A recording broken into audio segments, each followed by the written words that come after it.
Что касается каких-то разочарований со стороны кого бы то ни было, то все разочарования, они возникают от избыточных ожиданий.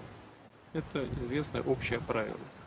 Но для того, чтобы подойти к решению вопроса мирным путем, нужно вести обстоятельные разговоры. И не на публике, а это делать нужно спокойно, в тиши переговорного процесса. И именно для этого мы предложили создать 3 группы, о которых вы упомянули. This is my video update on this Friday afternoon, August the 1st. Coming to you from Larnaca, Cyprus. Let's talk about some news. And we are going to start things off with some new deadlines. We got some new Trump deadlines that were announced yesterday. I'm just checking to see if I am recording. Yes, I am recording. It is incredibly windy today. Let's see how the audio turns out. I think we'll be okay, but man, is it windy. All right, we got some new Trump deadlines. We have a new tariff deadline, which is August 7th.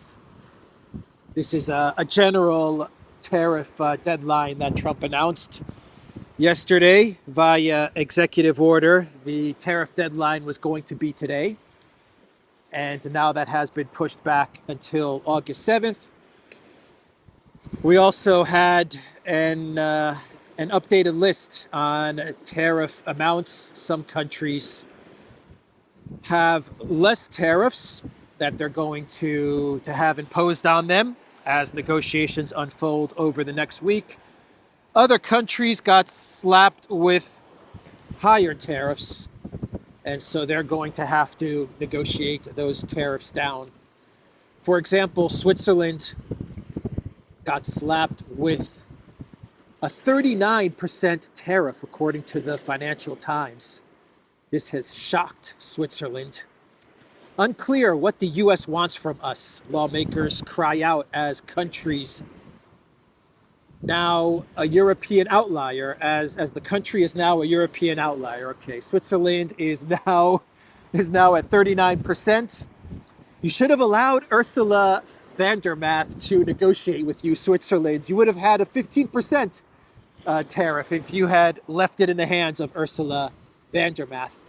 Of course, Ursula would have probably made Switzerland purchase $300 billion in U.S. LNG and invest $400 billion in the United States. But still, you would have had 15% if you had left it to von der Leyen.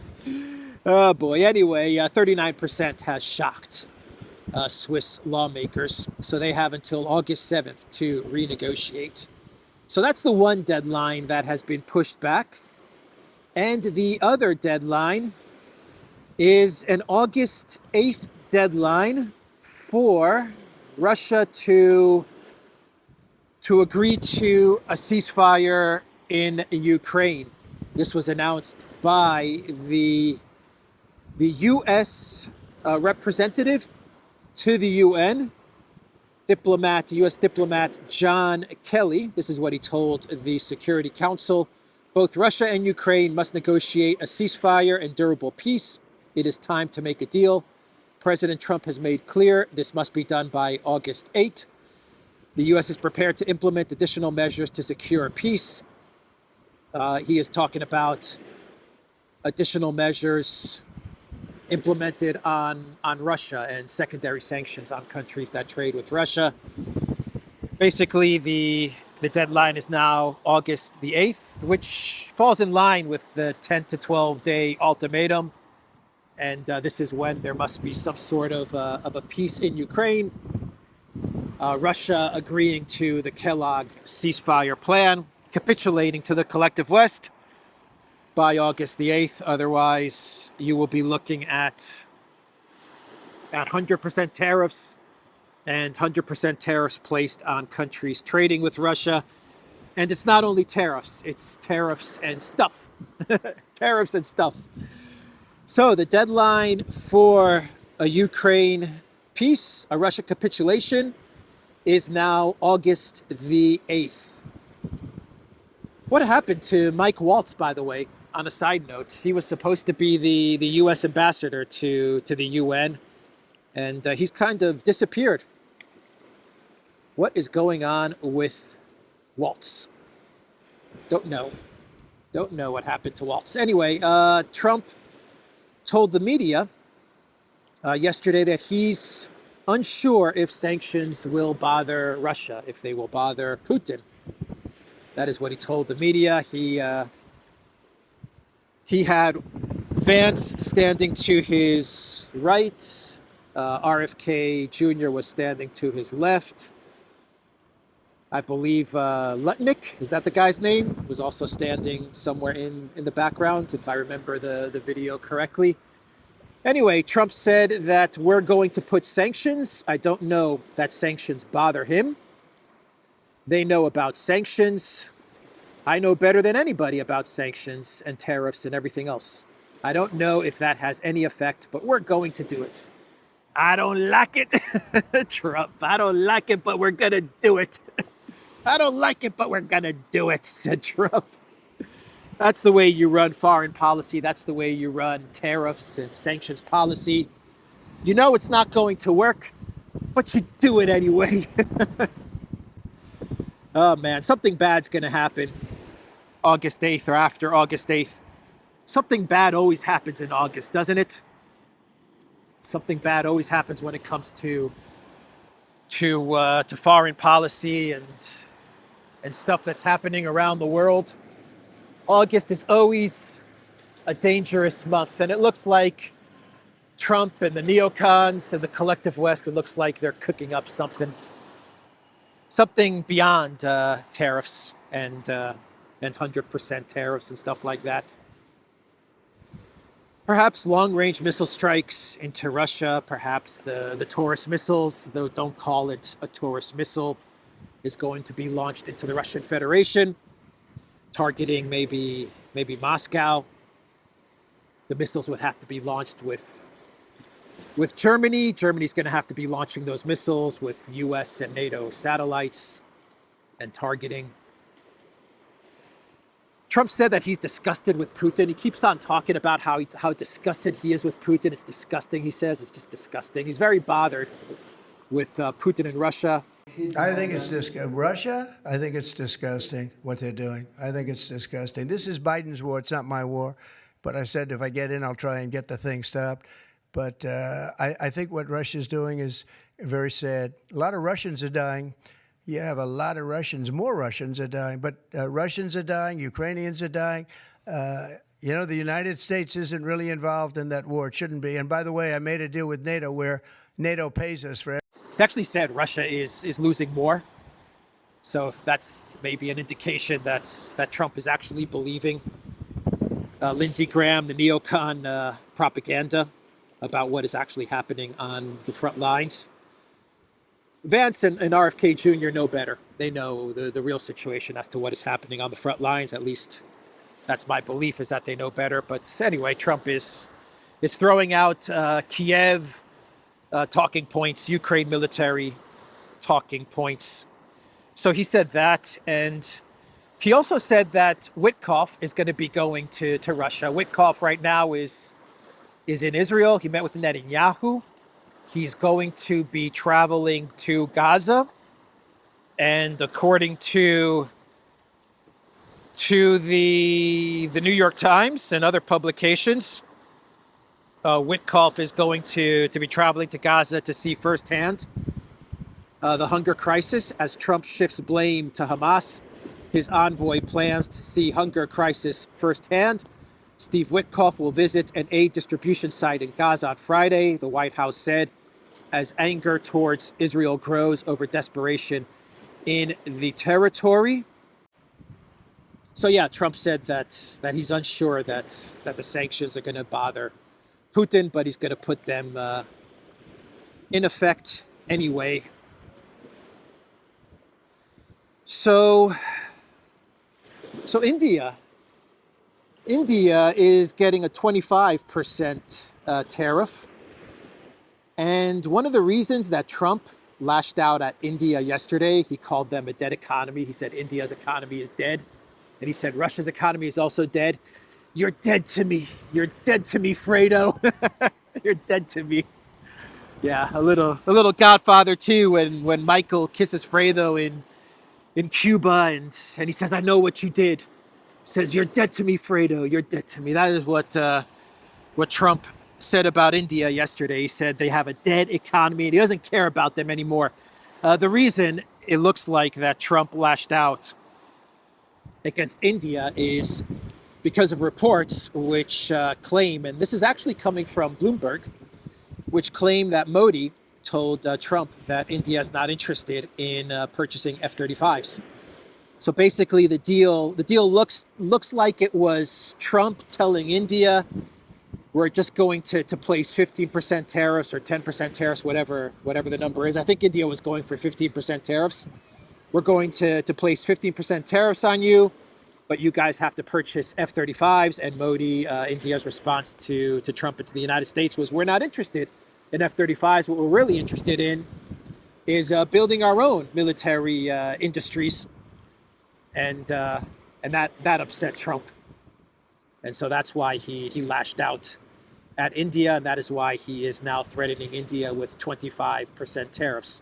We're also getting reports from Reuters, which claim that according to their sources, and their sources are industry experts and industry insiders and these types of anonymous sources, but Reuters is reporting that Indian state refiners are pausing Russian oil purchases. The country's state refiners, Indian Oil Corp, Hindustan Petroleum Corp, Bharat Petroleum Corp, and Mangalore Refinery Petrochemical Ltd, have not sought Russian crude in the past week or so, for sources familiar with the refiners' purchase plans told Reuters. So my understanding of the oil situation in India is that the state companies, the state refiners, account for about 20% of the oil purchases from Russia. The remaining 80%, about 80%, is coming from private companies. But even if these reports are true, even if these reports are accurate from India, from Reuters about India, a lot of people are saying Modi already folded to Trump, and this is another win from Trump. Trump keeps on winning. I don't see it as that. Maybe the state refiners were told by Modi, just stop purchasing the Russian oil and we'll find other ways to get the Russian oil. We'll just up the purchasing from the private companies. There's 1,000 ways to bypass the or to bypass the oil purchasing that India is conducting with Russia. There's so many ways that you can mask this and make it seem as if India, at least Indian state refiners, are not purchasing Russian oil. So there you go, Trump White House. Stop saying that we're funding Putin's war machine. You see our state companies, they're not buying Russian oil. We can't really put pressure on private business because private business is private business, right? So there's all kinds of ways that you can mask this and you can get around this. I don't see this as Modi as Modi folding at all. I think it's not going to be the case that India is going to stop purchasing Russian oil. I don't think that's going to happen at all. I don't think India is going to fold to Trump. If anything, Lot. That's from Poland. Lot. If anything, Modi folding to Trump would be catastrophic for his administration and for India and for India's sovereignty. And the F-35 report, which seems to be very reliable, it makes sense. Why else would Trump lash out at India? That shows that Modi is in no way going to to bend the knee to Trump. That's what it shows. He said, we're not interested in F-35s. So there you go. That shows that India is standing up to Trump. So anyway, I just wanted to comment on that Reuters article. The sources are a bit sketchy, but still, even if it's true, so what? The state oil companies, 20%, they're saying they're not going to purchase Russian oil. Just get the private companies to purchase more Russian oil, or there's all kinds of other tricks to get around Trump's tariff tantrums. Anyway, let's move on and let's talk about the Green Goblin. The Green Goblin. He is saying that he is speaking to the Trump White House, to U.S. President Trump, and that he has delivered to Trump a document with the main principles for the weapons that Ukraine needs. And he is hopeful that the Trump White House will provide all of those weapons. Give me weapons, give me money. And he's delivered this document to Trump. He's speaking with Trump. We can't confirm this. We don't even have details about this document or the details about whether Zelensky is really talking to Trump and whether he really has delivered a document to the Trump White House detailing all the weapons that Zelensky is asking for from the United States. This is from the U.S. But that is what Zelensky is saying. And actually, when Trump was speaking to the media, he made it a point to say that NATO is going to be purchasing the weapons. It's not my war, he said. This is not my war. This is Biden's war. And he said that he's accomplished the task of NATO purchasing the weapons from the United States. So he's not giving weapons to Project Ukraine anymore. It's NATO and the Europeans that are purchasing the weapons. Of course, NATO is the United States. So when he says NATO is purchasing the weapons, it's the United States that's purchasing the weapons. So Trump is very much bogged down in Project Ukraine. This very much is Trump's war. And when the defeat comes, it is going to be Trump's defeat. So anyway, I just wanted to say that I remembered that he said that as he was speaking to the media, that NATO is purchasing the weapons. Anyway, Zelensky has handed Trump a list of weapons that he wants Trump to deliver to him. So Zelensky has rolled back the anti-corruption, the banning, the canceling, the taking over of the NABU SPO anti-corruption agency. That's all been rolled back. That has all been rolled back. The parliament voted on it the other day. Zelensky signed it into law. And Zelensky is now hoping that the money that the EU threatened to withhold will now be delivered to Kiev. Yeah, so about 2 weeks that this saga has been going on, maybe less than that. So NABU was investigating all kinds of MPs. The rumors are that it was even investigating Zelensky's money man, who goes by the name of Minchuk, I believe is this guy's name. I talked about him yesterday. I couldn't remember his name. Anyway, there are rumors that they have recordings of this guy, Minchuk, in his bathroom, which is made of gold. His golden bathroom, his golden toilet.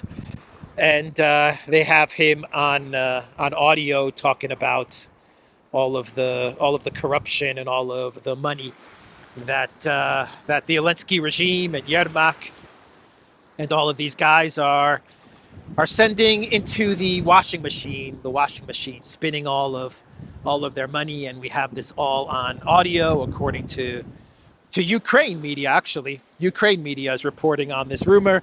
And NABU was going after these guys.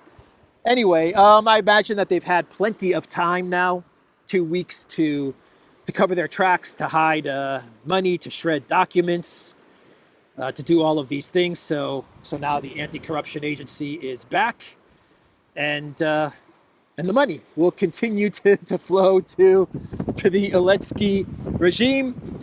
Vandermath and Stunning and Brave Kaya Kallas are happy about the fact that the whole anti-corruption thing has been rolled back and come to a conclusion. Senior EU figures praised the move. European Commission President Ursula von der Leyen wrote on X that the new bill was a welcome step, while Foreign Policy Chief Kaya Kallas wrote that it shows Ukraine's resolve to quickly get back on course when European democratic values are at stake. Yes, those democratic values. Those democratic values spinning in the washing machine, going round and round and round in that washing machine. That's right. Just make sure, Zelensky, that washing machine is our money. Don't try to take ownership of that washing machine. Right? That's our washing machine, and 10% for the big guy, not your washing machine. Democratic values. Oh man, Germany is going to be sending 2 Patriot systems to Ukraine. They announced this yesterday, according to Reuters. Germany to start deliveries on 2 Patriot systems to Ukraine. I don't think we have a timeline as to when these Patriot systems will go to Ukraine, but my understanding of it is that they will be sent right away. They will be destroyed right away by the Russian military. And Lavrov, he wrote an article in a Russian newspaper. I forgot the name. Gazeta. I forgot the name of which Russian publication Lavrov wrote an article in. But he said that Germany and the rest of the EU is transforming into the Fourth Reich.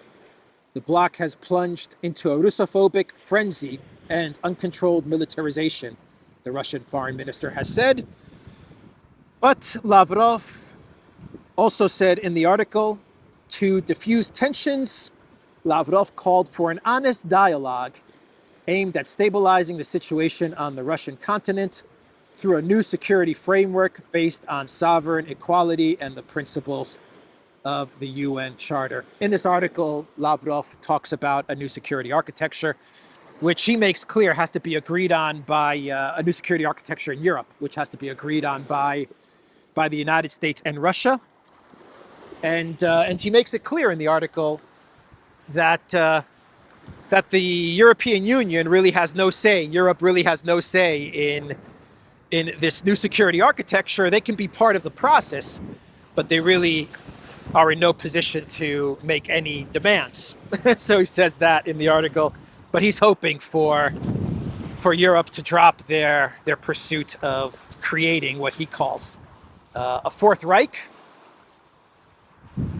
and to return to honest dialogue, according to Lavrov. That is never going to happen. Not going to happen. You know, it's amazing. We're almost 4 years into this conflict, and top Russian officials still believe that the collective West, that the EU, can return to some sanity. Then again, Lavrov is the chief diplomat, and he is being diplomatic here. So anyway, that is what Lavrov published, and this takes us to perhaps the big story of the day, Russiagate. Russiagate, and we have the Durham Annex. That's the latest document that has now been revealed by Grassley. It's been declassified by Grassley. Actually, Grassley gave it to Gabbard and Ratcliffe and Kash Patel, the CIA, the FBI, the DNI. He gave this annex from the Durham documents. Why this wasn't made public earlier, I don't know. But I read some story which said that the FBI found a whole bunch of documents in a burn bag in some room in the FBI, in the FBI headquarters, in some room locked away were these documents in what they call a burn bag. They were going to be burned, but there they were. If you believe that, well then, I don't know what to say anyway. Yeah, so Grassley got these documents, and then he gave them to Gabbard and Ratcliffe and Patel. to declassify. So they all work together to declassify these documents. And we have what is being called the Durham Annex. And basically, let me summarize it for everybody. I believe there's, I want to say, 28 pages in this annex. But anyway, I'll summarize what this annex is saying.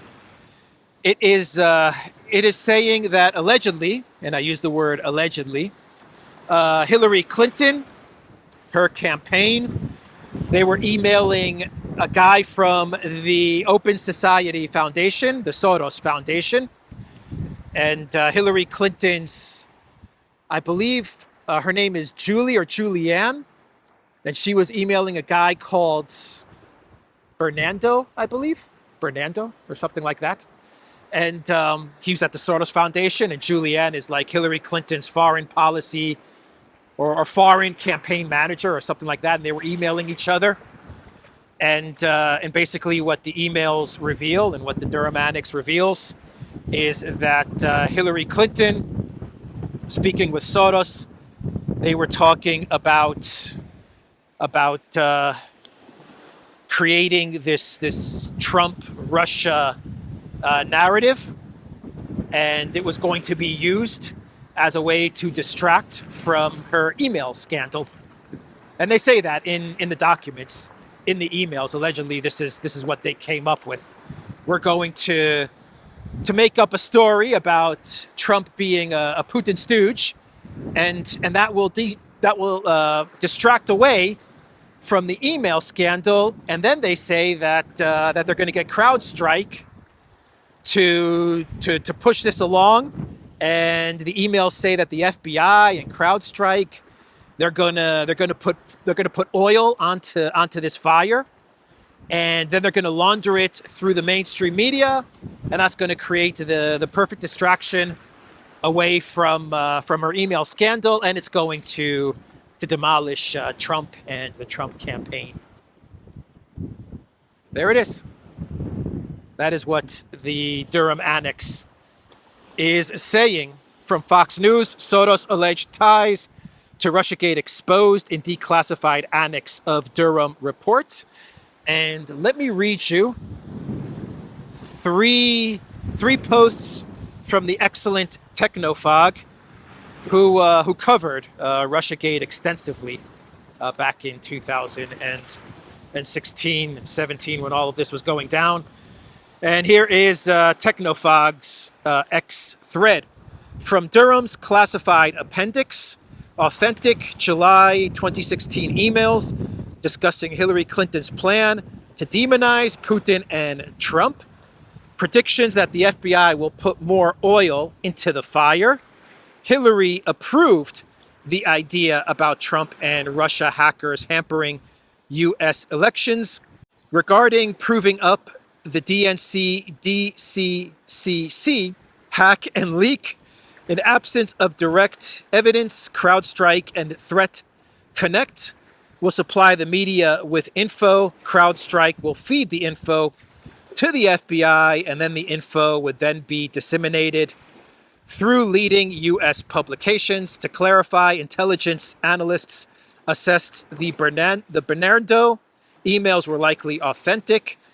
Durham concluded they were a composite of several emails obtained by Russia. Notable, if Russia wanted to hurt Hillary, these would have been released. Yeah, Bernardo is the Soros guy who was speaking with Hillary's person, and they were talking about this plan that they concocted, that they schemed. All kinds of scheming and scamming going on. And you know what? It worked, man. It freaking worked. People actually believed. A lot of people. I think my Trump impersonation is getting better. A lot of people believed that Trump was some sort of Putin acid. Isn't that the dumbest thing in the world? It's so stupid, man. The first time I heard it, I was like, this is the dumbest thing in the world. No one's going to actually believe this. This is beyond stupid, right? A lot of people believed it. There are people today that still believe it. So dumb, man. Trump is a Putin asset. There's a P tape. There's a P tape. Oh, man. From the Ritz-Carlton, right? The Ritz-Carlton Hotel in Red Square. Yeah, I walked by there a dozen times, man. Every time I walk by there now, I think about Christopher Steele and this stupid fictional P tape.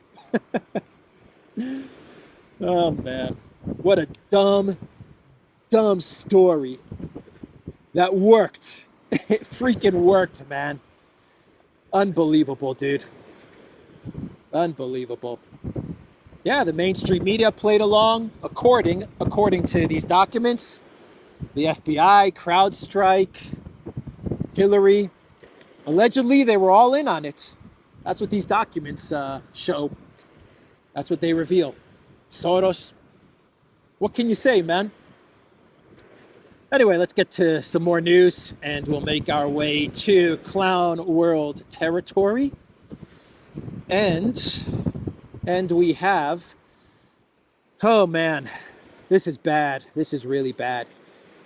Trump announced a digital health ecosystem that is being launched.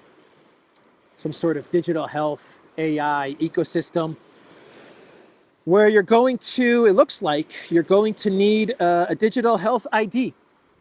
That's what worries me about this. Not the fact that healthcare is going to be digital and is going to have AI. Oh, that's a good thing, I guess. I mean, you know, why not? If you can provide better healthcare with technology and with AI, that's fine. But my understanding of things, at least the videos that I've seen, are pointing to some sort of a health ID.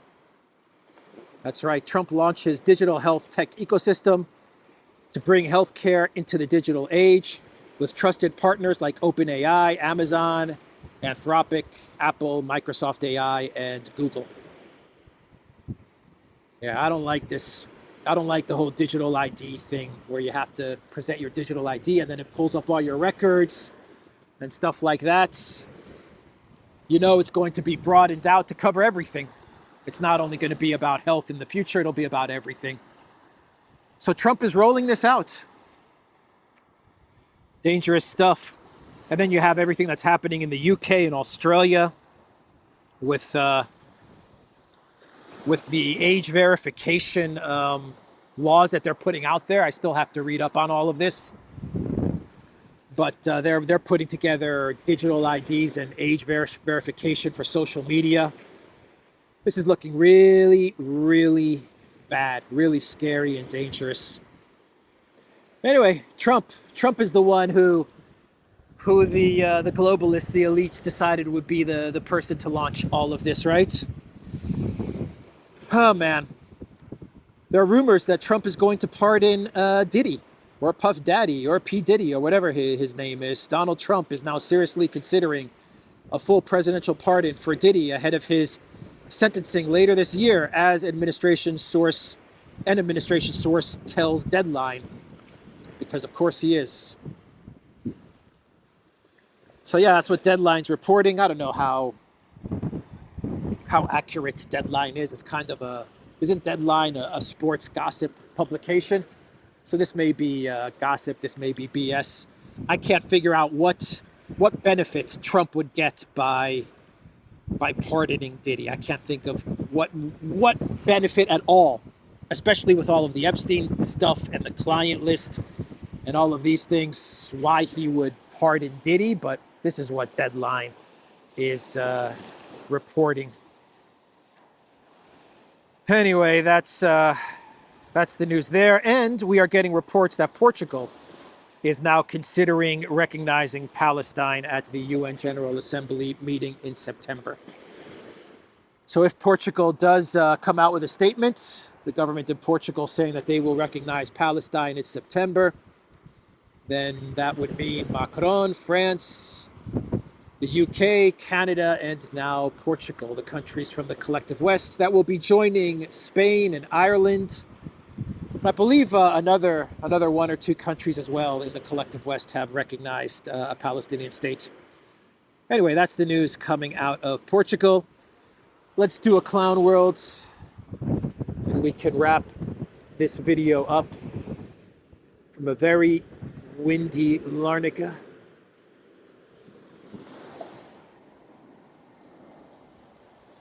Austrian Airlines.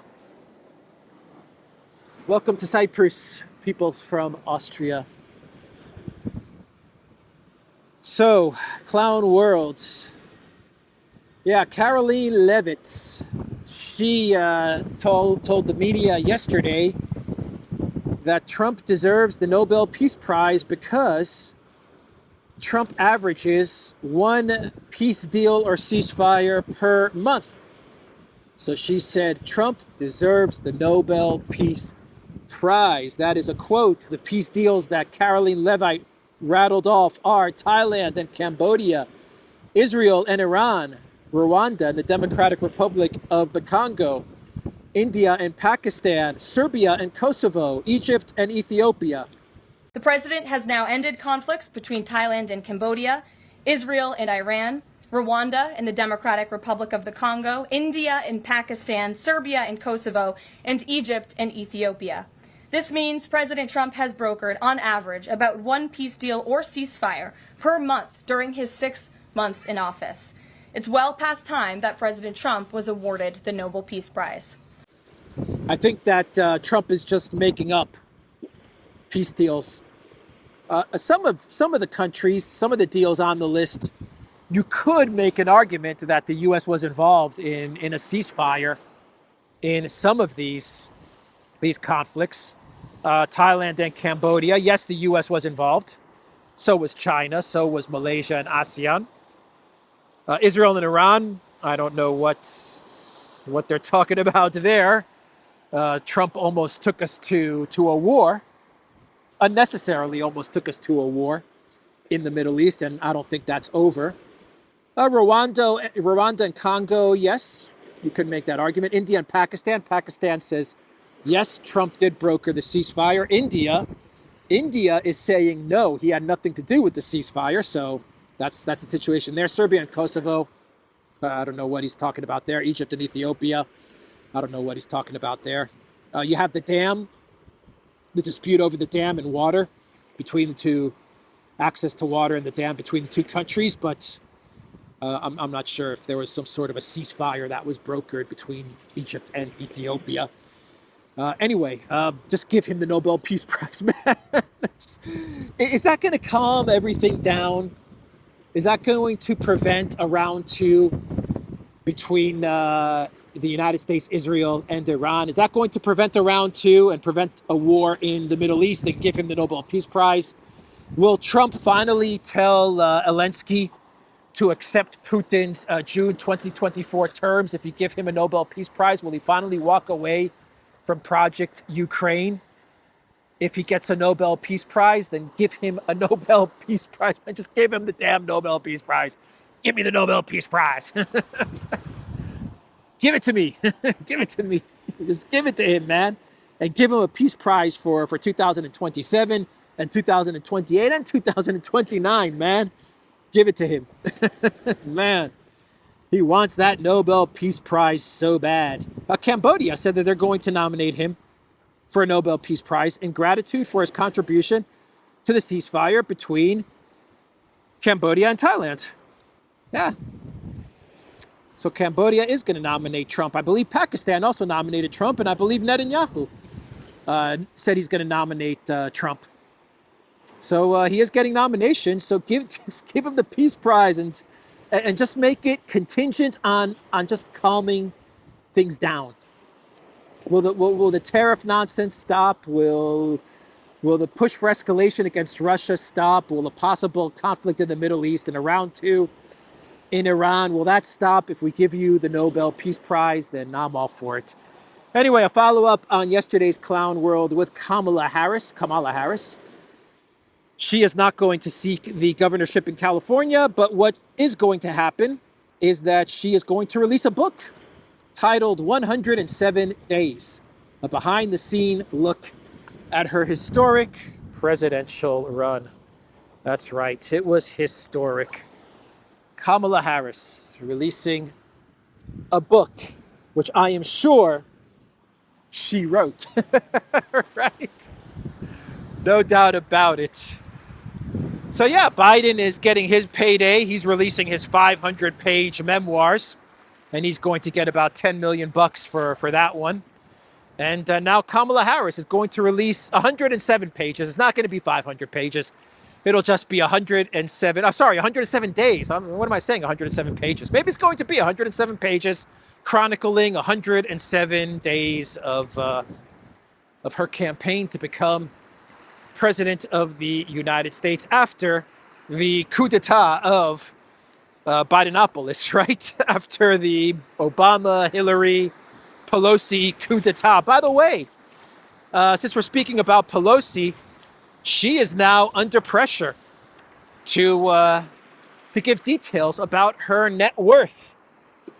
That's right. A lot of people now are talking about her net worth. Even Jake Tapper asked her about her net worth, which is something like 300 million or 400 million. I don't know. Her salary's about 130,000 a year or 150,000 a year. But Pelosi is claiming that that fortune is due to her husband's masterful trading, his Wall Street trading, which is beating everybody. It beats Warren Buffett. It beats all of the brilliant traders in New York City and on Wall Street. And look at that. And it outperforms everybody, man. Anyway, let's end this video with the Durant.locals.com. We are on Rumble, Odyssey, BitChute, Telegram, Rockfin, and X. Go to the Durant shop, pick up some merch like what I am wearing in this video update. There is a link in the description box down below. Take care.